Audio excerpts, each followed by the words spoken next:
तो हम लोगों ने कल क्या अभी पीछे वीडियो में पढ़ रहे थे, ठीक है। ये पढ़ रहा था हम लोग को तरंग वेग पढ़ा है और इस पे सवाल करते हैं, ठीक है। वो वीडियो लंबा हो जाती, 3-4 सवाल है। अगर वो उस वीडियो बनाता तो 1 घंटे की हो जाती। तुम लोग पढ़ते नहीं मन से, अब उसको रोक के तुम लोग अगला वीडियो शुरू कर सकते हो। तो जब समय मिले तब शुरू करना। तो फिलहाल तो मैं यहाँ पे पढ़ाता हूँ इसके सवाल। क्या पढ़ेंगे अब? इसके सवाल। तेज बोलना में अच्छा लगता है, पर तेज बोलने में गला भी दर्द करता ही होगा। अगला सवाल है, किसी ध्वनि तरंग की आवृत्ति 2 किलो हर्ट्ज है। कितना है? 2 kHz, 2 किलो हर्ट्ज। किसी उदाहरण ठीक है। कौन सा है भाई? मुझे लगता है पहला ही होगा। हाँ, पहला। 11.1 का पहला उदाहरण है। ले किताब खत्म होने वाली है, ठीक है। चलो, किसी ध्वनि तरंग की आवृत्ति, किसी ध्वनि तरंग की आवृत्ति, किसी ध्वनि तरंग की आवृत्ति 2 किलो हर्ट्ज है। कितना है? 2 kilo hertz. 2 kHz। H Z को क्या कहते हैं? हर्ट्ज कहते हैं। मैं लिखवाया हूं ना। 2 किलो हर्ट्ज है और उसकी तरंग दैर्घ्य, और उसकी तरंग दैर्घ्य कितना दे रहा है भाई? देखा जाए तरंग दैर्घ्य को। तरंग दैर्घ्य दे रहा है 35 सेंटीमीटर। तरंग दैर्घ्य सेंटीमीटर में क्यों दे रहा है? तरंग दैर्घ्य क्या होती है? लेमडा। लेमडा को हम क्या कहते हैं? मीटर में नापते हैं। तरंग दैर्घ्य को हम दूरी जानते हैं, इसलिए सेंटीमीटर में दे रहा है। यह 1.5 किलोमीटर दूरी चलने में कितना समय लेगी? यह 1.5 किलोमीटर दूरी चलने में कितना समय लेगी? समझे? पूछ रहा है कि 1.5 किलोमीटर चलने में कितना समय लेगी। क्या क्या दिया है भाई? पहले वो लिख लें, जो जो दिया है पहले वो लिख लें। उल्टा लगाया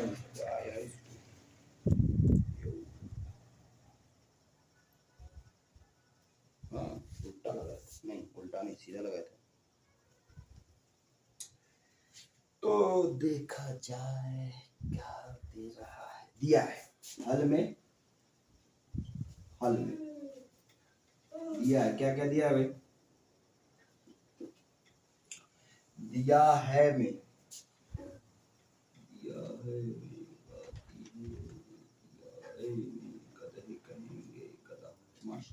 चलो, क्या क्या दिया है? हाँ, दिया आवृत्ति। आवृत्ति आवृत्ति को कैसे लिखते हैं? न्यू से। न्यू कैसे बनाते हैं? वी बनाकर टेढ़ा कर देते हैं, ठीक है। कितना दिया है? 2 kHz। अच्छा, थोड़ा इसको चेंज कर लें। kHz बराबर होता है 1000 Hz। समझे? एक है ये। kHz लिखा मतलब एक। तो 2 है तो 2 × 1000 Hz। क्यों चेंज कर रहे हैं? क्योंकि हमें Hz में रख के लगाना है। 2000 हर्ट्ज। आवृत्ति कितनी मिली? 2000 हर्ट्ज। कितनी मिली? 2000 हर्ट्ज। तरंग दैर्घ्य को क्या कहते हैं? तरंग दैर्घ्य को लैम्डा से दिखाते हैं। कितना दिया है? 35 सेंटीमीटर। सेंटीमीटर दिया है तो मीटर में बदल लेंगे। क्यों? क्योंकि हमें किस में नापनी है दूरी को? मीटर में। याद करो, तरंग दैर्घ्य की एसआई मात्रक क्या लिखा था हमने? मीटर लिखा था। तो मीटर में बदलने के लिए क्या करते हैं भैया? सेंटीमीटर को जब मीटर में बदलना होता है तो 100 से भाग देते हैं। सेंटीमीटर को मीटर में बदलने के लिए 100 से भाग दे देंगे, मीटर में बदल जाएगा। समझ में आया? ये सब ऐसे ही पेपर में करना होगा तो नंबर मिलेगा। 0.35 मीटर। v मिल गया, लैम्डा मिल गया। ठीक है, 1.5 किलोमीटर चलने के बाद पूछ रहा है कि 1.5 किलोमीटर अगर चलोगे तो पहले तो हम वेग निकाल लें। क्यों? क्योंकि हमें निकालना है समय। ठीक है, हमारे पास फार्मूला जो है वो है v बराबर, ठीक है, दूरी बटा, दूरी को s से दिखा दूं, बटा समय। ठीक है, पूछ रहा है हमसे कि समय निकाल। क्या पूछ रहा है? दूरी चाहिए, तो हमसे समय पूछ रहा है, टी पूछ रहा है। टी निकालने के लिए हमको यस निकालना पड़ेगा, मतलब दूरी निकालनी पड़ेगी। चलो यस को तुम दूरी नहीं समझो कि पीछे यस को हम लोग बहुत कुछ मान के आए हैं, तो डी मान लो या दूरी को। ठीक है, v bar d by t. तो हमें ये वाला फार्मूला पता है पहले लेसन से, मतलब इस 7वें लेसन से पता है, फिजिक्स के पहले लेसन से पता है कि v बराबर डी बाई टी। अब हमें चाहिए यहाँ से क्या? d चाहिए। तो d निकाले कि क्या निकाले पहले हमें समझ में। d तो हमें दिया है, d हमें निकालना थोड़ा। d हमें दिया है, कितना दिया है? दिया है, मैं ही लिख लेते हैं, कहाँ गया दिया, दिया यहाँ से दूरी। तो d बराबर दे रहा है 1.5 किलोमीटर। इसको भी मीटर में बदल लें क्योंकि ऊपर वाले तरंग दैर्ध्य को मीटर में बदले थे। कितना हो जाएगा? 1.5 गुणे 1000। कैसे? क्या बात कर रहे हो, कैसे? 1 किलोमीटर बराबर कितने मीटर होते हैं? 1000 मीटर।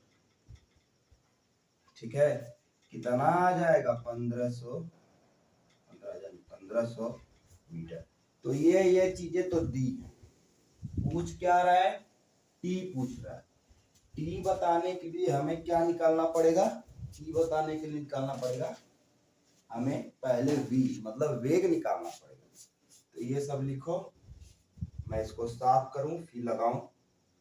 ठीक है, हटा दूं, लिख लिए। चल, तो अगला दिया है, मैं तो सब कुछ लिख लिए। क्या क्या निकाले भाई? न्यू निकाल लिए, कितना मिला था? 2000 हर्ट्ज। लैम्डा निकाल लिए 0.35 मीटर। डी पता चल गया 1500 मीटर, मतलब ये सब दिया था। अब आगे लगाने के लिए v, ठीक है, v बराबर न्यू और v में अंतर ध्यान रखना, इसे न्यू कहते हैं, इसे v कहते हैं। d बटा के t, इसका यूज करने के लिए हमें d निकालना पड़ेगा। और d निकालने के लिए d नहीं निकालना पड़ेगा, बार d निकालना पड़ेगा। वेग, वेग के लिए हम कौन सा फार्मूला लगाएंगे? पीछे हम लोग पिछले ही लेक्चर में निकाले हैं, लैम्डा गुणे v वाला, न्यू वाला, तरंग दैर्ध्य गुणे आवृत्ति। वेग बराबर तरंग दैर्ध्य गुणे आवृत्ति। क्या है फार्मूला? वेग बराबर तरंग दैर्ध्य गुणे आवृत्ति। ठीक है, वेग बराबर तरंग दैर्ध्य गुणे आवृत्ति। तो अब तुम लोग को भी दिख रहा है, क्या करना है? मुझे भी दिख रहा है, कर लेते हैं। 0.35 लैम्डा का मान, आवृत्ति कितनी है भाई? 2000 हर्ट्ज। ठीक है, तो एक काम करते हैं, इनका इनसे गुणा कर देते हैं, तुम लोग गुणा कर लेना, मैं लिख देता हूँ। 35 दूनी 70, 700। ठीक है, ये 35 दूनी 70 और ये 2 जीरो चला जाएगा तो ये यहाँ पे आ जाएगा, ऐसे समझो। ये 35 हो जाएगा, ये 20 हर्ट्ज हो जाएगा। दोनों का गुणा करेंगे, ये किसमें था? मीटर में था, तो ये वेग निकाल रहे हैं, हर्ट्ज को सेकंड में भी लिख लेंगे। तो क्या हो जाएगा? ये 35 दूनी 70, 700 मीटर पर सेकंड। इसका क्या बन जाएगा? ये यूनिट बन जाएगा, मतलब वेग भी निकल गया। कितना वेग है इसका? 700 मीटर प्रति सेकेंड। आगे देखें, क्या देखना है, क्या समय तो निकालना है, तो देखना क्या है, समय निकाल लेते हैं। समय t बराबर, ठीक है, तो यहां से इस फार्मूले से क्या बनेगा, v बराबर d बाई टी, इधर कर दो v गुणे t बराबर d, ठीक है, ऐसे लिख लें d बराबर v गुणे t, या और क्या लिख सकते हैं इसको, v by d by v बराबर t, क्योंकि t निकालना है तो ऐसे लिख लें, और यहाँ पे मान रख के काट देते हैं, तो क्या मिलेगा, t बराबर मिलेगा, इस फार्मूले पर रख के लगाते हैं भाई, तो t कितना मिला है, t है 1500 मीटर, और v है 700 मीटर पर सेकेंड, मीटर से मीटर कट जाएगा, ये ऊपर चला जाएगा, ये 0 0 गया, 7 दूनी 14, 2 बचा, एक 7 एक कम एक, और 7 3 7 चौक 28, फिर 20, 7 दूनी 14, ठीक है, ऐसे ही बढ़ता रहेगा इतना सेकेंड, ठीक है, वो तो बस एक ही अंक काटा है, मैं 3 अंक काट दिया, 2.1 दिया, हम लोग 4 तो लिख लिए, तो ये आ गया इसका आंसर, इतना समय ये ले जाएगा। क्लियर हुआ, ठीक, आगे लग चला जाए, पॉज करो, लिख लो, आगे लगाए,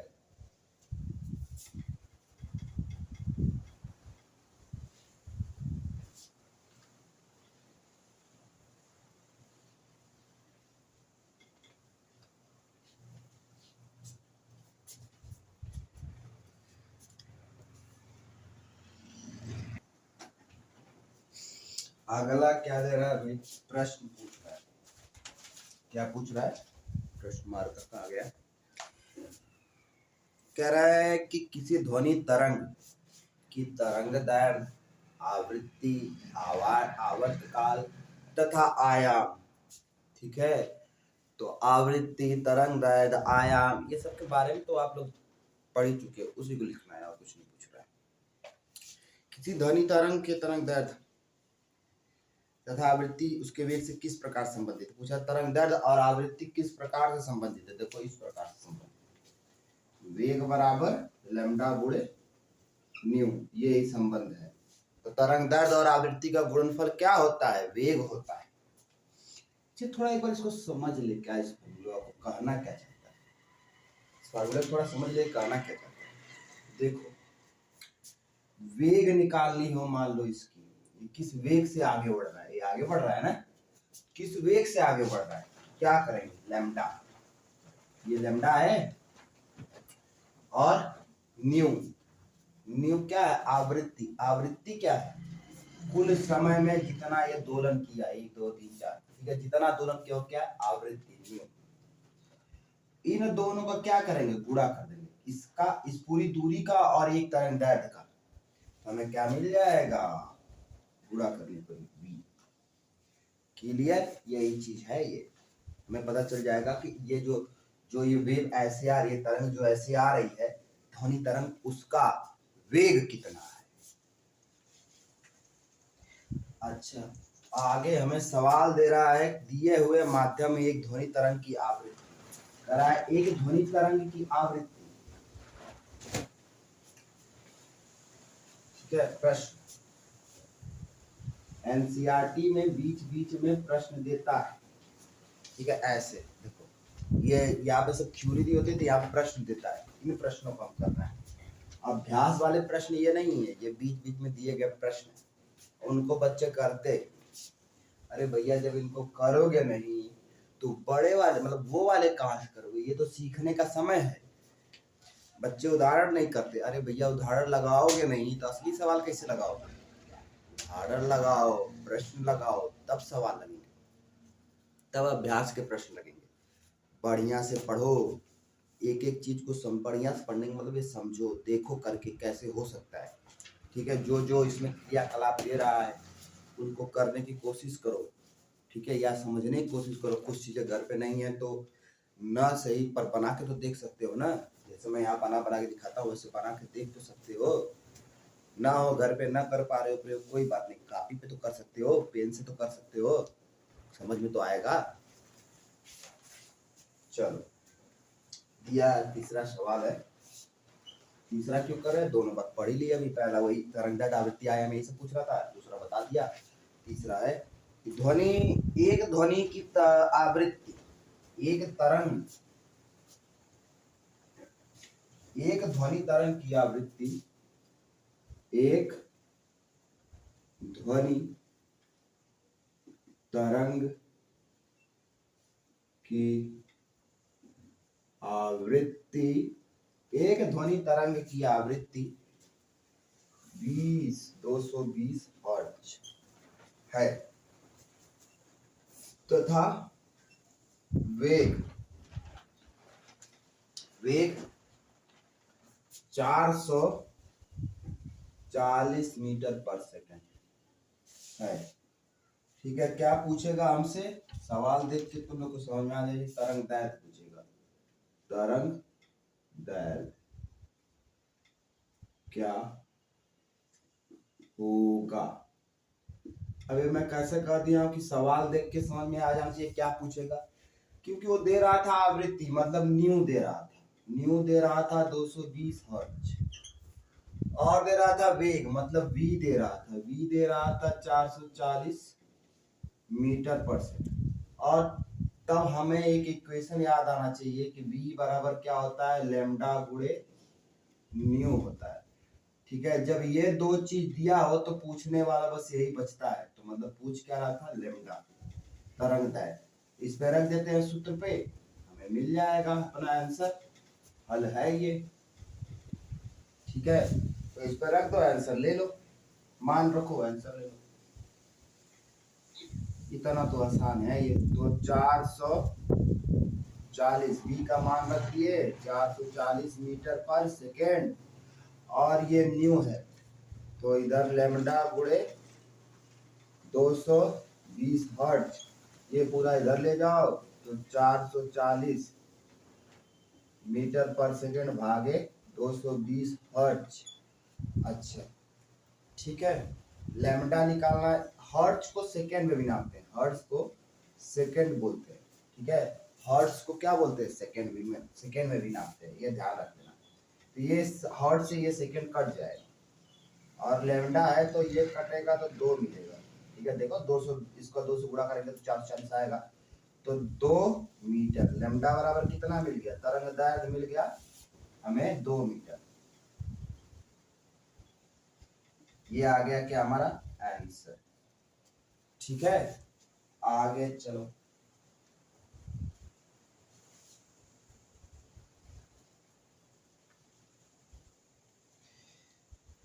ठीक,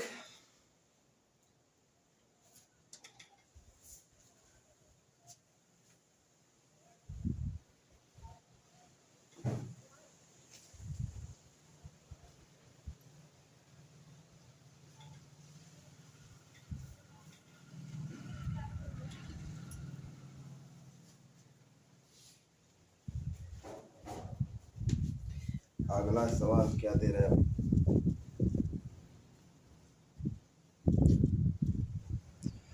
अगला सवाल दे रहा है, किसी ध्वनि स्रोत से 450 मीटर दूर बैठा कोई मनुष्य, प्रश्न 4।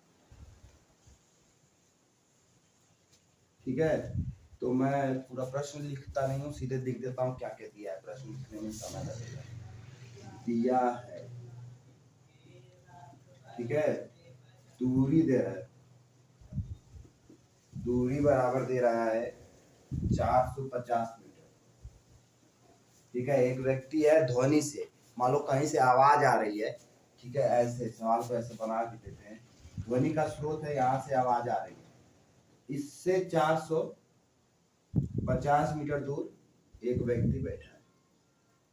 यह सवाल है, ध्वनि स्रोत से, यहाँ से ध्वनि आ रही है तो इससे 450 मीटर दूर एक व्यक्ति बैठा है, हुआ मनुष्य की ध्वनि को सुनता है। ठीक है, अब इसको जो ध्वनि सुनाई दी, जो इसके कान में आके सुनाई दी, वो इसको सुनाई दी 500 हर्ट्ज की।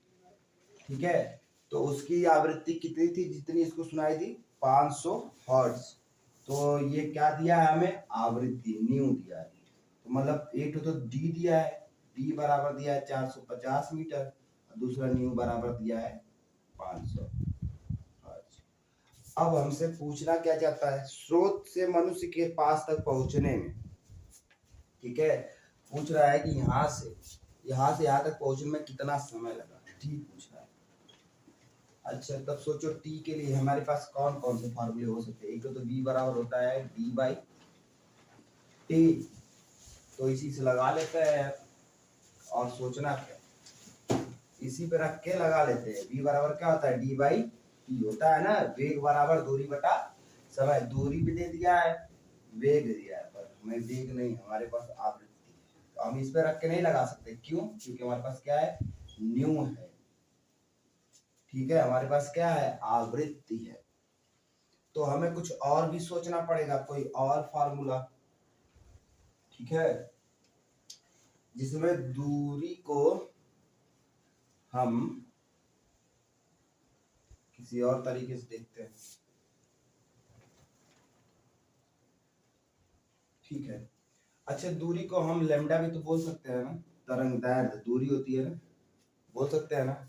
तो ये वाला फार्मूला बन जाएगा नहीं, v बराबर लेमडा गुणे न्यू, तो यहाँ से v निकल जाएगा, v निकाल लेते हैं, तो कितना हो जाएगा, यहाँ से अगर v निकालेंगे तो t चाहिए हमें, v निकालने यहाँ से, तो ये हो जाएगा 450 मीटर गुणे 500 हर्ट्ज। ज्यादा नहीं हो जाएगा यार, कुछ ज्यादा हो जाएगा, इसका आंसर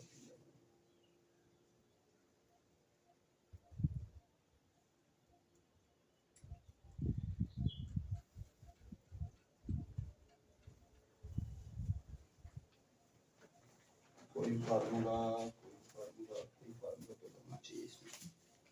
दूरी बराबर समय, दूरी को लैम्डा मान लेता है और समय 450 सही है, इसी चल 0 0 0 और 45 5 6 45 90 90 180 225 मीटर पर सेकेंड, कोई ज्यादा नहीं हो रहा है, ऐसा तो नहीं होना चाहिए।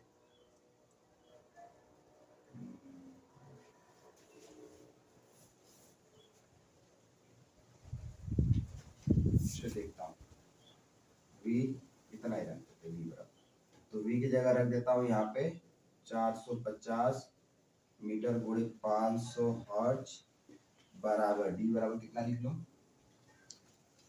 450 से भाग दे दूंगा तो ये कट जाएगा, और t तो 450 सेकेंड, 500 सेकेंड, कुछ ज्यादा से करने लगा है, 500 सेकेंड पर इसलिए गलत, ठीक है, ये गलत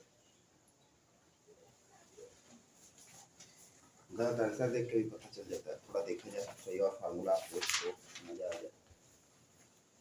आवर्तकाल, एक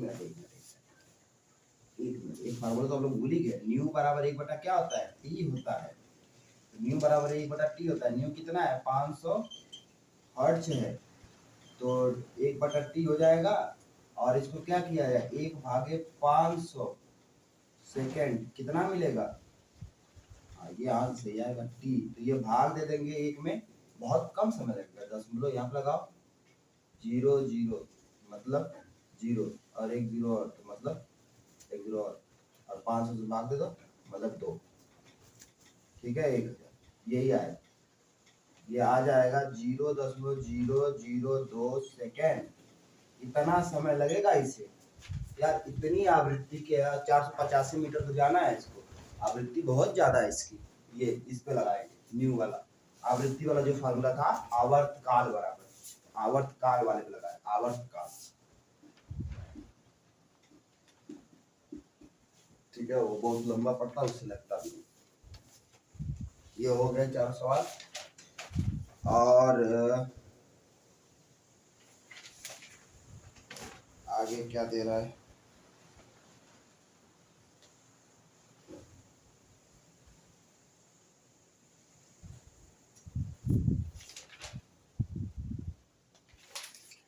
अगली हेडिंग लिखो,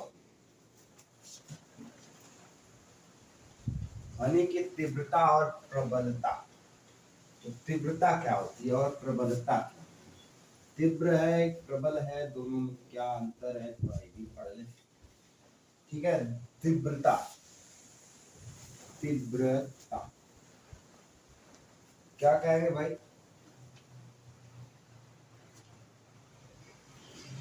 किसी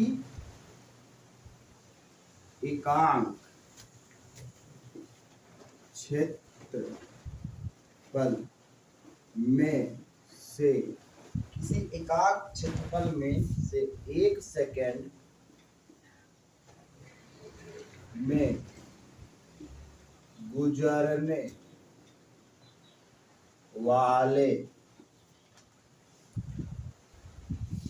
वाली ध्वनि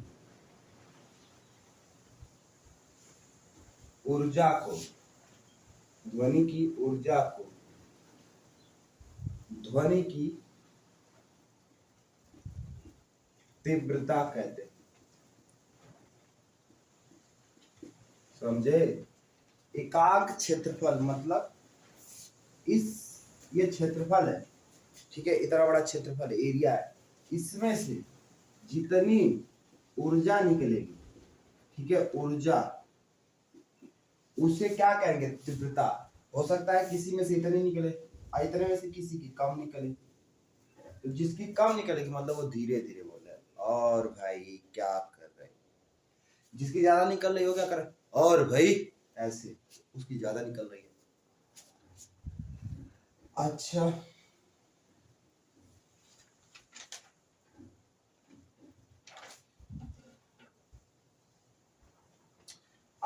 अगला क्या हम समझ ले? प्रबलता।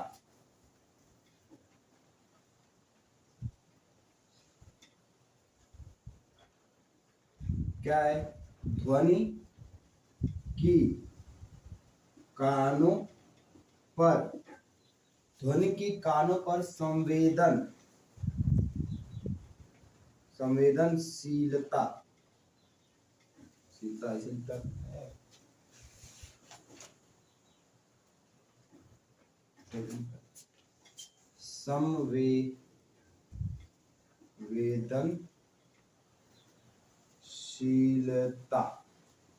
संवेदनशीलता की माप। क्या है? संवेदनशीलता की माप, संवेदनशीलता, यार संवेदनशीलता तो लिखने आ रही है। संवेदनशीलता की माप को ध्वनि की प्रबलता कहते हैं। समझ में आ रहा? तुम्हें जितना, जैसे कोई तेज बोलता है तो कानों जिससे चोट लग रही है तो ज्यादा प्रबल है, कोई धीरे धीरे बोले तो कानों पर कोई बहुत ज्यादा चोट नहीं पड़ी है, तो जितना जो तुम्हें सुनाई देता है उसको हम प्रबलता कहते हैं, ठीक है। और जितना ये क्षेत्रफल में से ऊर्जा निकलती है उसको तीव्रता कहते हैं। एक क्षेत्रफल में से कितनी निकल रहा है, कभी कभी बड़ा कंफ्यूजन होता है, सर बात तो वही है ना कि हमें कितना तेज सुनाई दे रहा है, वही तो तीव्रता, वही प्रबलता नहीं। प्रबलता तुम्हारे सुनने के ऊपर निर्भर करती है, तीव्रता क्षेत्रफल पर निर्भर करती है, क्षेत्रफल से निकलने वाली ऊर्जा पे, ठीक है। हो सकता है कि तुम्हें धीमे बोलने पर भी तेज सुनाई दे रहा हो सकता है तुम्हें अजीब सा लग रहा हो, तुमको बड़ा तेज है लेकिन उसकी तीव्रता हो सकती है कम हो, ठीक है, तो तुम प्रबलता कह दो कि इसकी तीव्रता ज्यादा है तो तुम्हारा गड़बड़ा जाएगा, ठीक है। हो सकता है तुम्हारे कान में कोई डिफ्लेक्ट हो और तुम्हें ये प्रबल ना सुनाई दे रहा हो और उसकी तीव्रता ज्यादा हो, समझ रहे हो ना। हो सकता है तुम्हारे कान में दिक्कत हो, तुम्हें कम सुनाई दे रहा हो और उसकी तीव्रता ज्यादा हो, तो तुम्हें हो सकता है उसकी तीव्रता इतनी हो, ठीक है, और तुम्हें सुनाई दे रहा हो इतना, तो अब तुम कहोगे कि इसकी तीव्रता कम है, लेकिन होगी असल में कितनी? इतनी होगी। इसलिए तीव्रता को प्रबलता से नहीं नापते, जितना तुम्हें सुनाई दे रहा है वो तुम्हारी प्रबलता होगी, वो ध्वनि की प्रबलता होगी, लेकिन जितनी ऊर्जा निकल रही है उसको क्या कहेंगे? तीव्रता, ठीक है। ये एकांक क्षेत्रफल क्या होता है? कोई छोटा सा एरिया ले लो, एकांक क्षेत्रफल कहेंगे उसे। एकांक क्षेत्रफल मतलब 1 मीटर का एरिया, ऐसा समझिए, 1 सेंटीमीटर का एरिया। 1 सेंटीमीटर को 1 सेंटीमीटर का ऐसा गोला बना लो, ठीक है, 1 सेंटीमीटर का ऐसे गोला बना लो, इसे क्या कहेंगे? एकांक क्षेत्रफल कहते हैं। एकांक का मतलब उसका मान 1 है, तो 1 सेंटीमीटर है या 1 मीटर है, और 1 सेकेंड में 1 सेकेंड एकांक में दो चीजें होती है, एक सेकंड, 1 सेंटीमीटर होता है और 1 सेकंड में।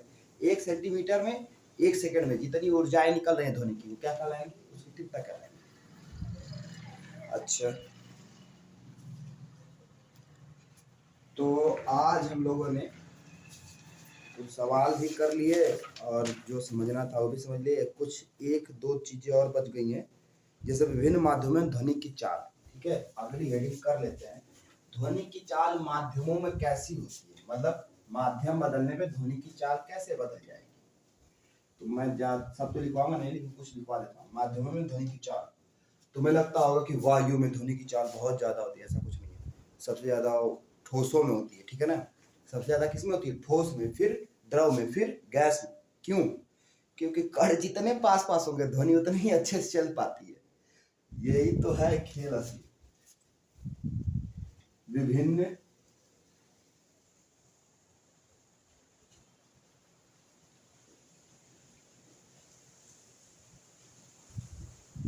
माध्यमों में ध्वनि की चाल, ठीक है, विभिन्न माध्यमों में ध्वनि की चाल। पहला देखो, ठोस, फिर द्रव और गैस। ये हम लिख लेते हैं अवस्था के तौर पे। और पदार्थ और चार्ज लेते हैं। पदार्थ में निकल, निकल, निकल यहाँ से, निकल को एनआई से। निकल में सबसे ज्यादा होती है, नहीं सबसे ज्यादा एल्यूमिनियम होती है। पहला लिख लेते हैं एल्यूमिनियम, एल्यूमिनियम, ठीक है। एल्यूमिनियम मतलब एल कितनी होती है भाई इसमें, 6420 मीटर पर सेकेंड, 6420 मीटर पर सेकेंड। ऐसे ही कांच, निकल में कितनी होती है, निकल एनआई में होती है एल आई में होती है 6040 मीटर पर सेकेंड, ठीक है। ऐसे 3 4 और दिए, उनको तुम लोग लिख लेना, मैं सब नहीं लिखवाता। लोहे में लिखवा देता हूँ, लोहा, लोहे में कितना होता है, लोहे में होता है, आयरन है Fe, तो आयरन में होता है 5960। मतलब लोहा तुम ले लो, लोहा, ठीक है, और उसमें ध्वनि को चलाओ तो वो इतनी स्पीड से चलेगा उसको। मतलब ये नहीं है कि तुम धीरे से बोलो उसकी स्पीड बढ़ जाएगी, ऐसा नहीं होता है कि माध्यम में स्पीड बढ़ जाती है। ध्वनि की स्पीड कुछ और रही होगी, ठीक है ना। हो सकता है कि ऐसा समझो, एक ध्वनि मैंने निकाला, बहुत तेज ध्वनि, 10,000 मीटर पर सेकंड उसकी स्पीड हो सकती है, लेकिन जैसे ही वो माध्यम में गया, एल्युमिनियम के माध्यम में, उसकी स्पीड इतनी कम हो गई। समझो, जैसे इसमें आया इतनी हो गई, जैसे इसमें आया इतनी हो गई, ये बात है, ठीक है। असल बात ये कम हो जाती है, बढ़ती नहीं है, ये कम हो रही है। असल स्पीड ये थी, पर ये कम हो रही है। माध्यम में जाने से वे स्पीड कम होती है। किसी भी माध्यम में कभी भी ध्वनि जाए, प्रकाश जाए, ठीक है, या कोई वस्तु चले, तो उसकी वेग को क्या होगा, कम होगा, चाल क्या होगी, कम होगी। माध्यम में प्रवेश से चाल कम होती है। कभी ये मत सोचना माध्यम में वस्तु की चाल बढ़ जाती, नहीं, कम होती है। ये दूसरे की तुलना में अंतर हो सकता है कि किसी में चाल ज्यादा हो, मतलब कम कम हो, किसी में ज्यादा कम हो। द्रव में क्या होगा भाई, द्रव कुछ देख लेते हैं। द्रव में है जैसे जल, जल, जल और जल, जल और जल। एक कौन सा जल है, एक जल है समुद्री, ठीक है, एक जल है समुद्री और एक जल है आसुत। आसुत मतलब ये जो हम लोग उपयोग करते हैं। इसमें कितना होता है, इसमें होता है 1531 मीटर पर सेकेंड। देखो द्रव में आते ही कम हो गया ना, अब इसमें होता है 1498 मीटर पर सेकेंड। देखो कितना कम है, वही वेग है पर इतना कम हो गया। अब इथेनॉल, मेथेनॉल ऐसे सब है। वायु में देख लें, गैस, गैस में पहला वायु, वायु में होता है ये जो वायु हमारे आसपास है, ये भी तो गैस ही है ना, सब गैसों का मिक्सर। इसमें होता है 343 मीटर पर सेकेंड। फिर हाइड्रोजन में कितना होता है, सबसे ज्यादा होता है हाइड्रोजन में, हाइड्रोजन होता है 1284, मीटर पर सेकेंड, और सबसे कम होता है SO2 में, सल्फर डाइऑक्साइड। सल्फर डाइऑक्साइड में कितना होता है 213 मीटर पर सेकेंड। ठीक है, ये कुछ जोड़ी जोड़ी और लिखवा दिया, बाकी सब तुम लोग याद कर लेना, इसमें दिया हुआ है चार्ट, ज्यादा नहीं है। Ethanol, methanol, helium, oxygen. ठीक है, ऑक्सीजन में भी होता है, ऑक्सीजन वाला लिखवा देता हूँ। O2 में कितना होता है, ऑक्सीजन O2 होता है ना, ऑक्सीजन में होता है 316 मीटर पर सेकेंड। ठीक है, ये हो गए। तो अब यहाँ तक हो गया। आगे इसके हम लोग अगली क्लास में पढ़ेंगे ध्वनि का परावर्तन, प्रतिध्वनि, और ध्वनि के बहुल परावर्तन के उपयोग, श्रव्यता का परिचय, पराध्वनि के अनुप्रयोग। ये अगले लेक्चर में खत्म करेंगे और फिर सवाल लगा के इस लेसन को खत्म करेंगे। और फिर एक लेसन बच गया, उसको पढ़ा करके क्या करेंगे, 9 के विज्ञान को खत्म करेंगे, और फिर 9 के मैथ को लगाएंगे, और 10 के विज्ञान को।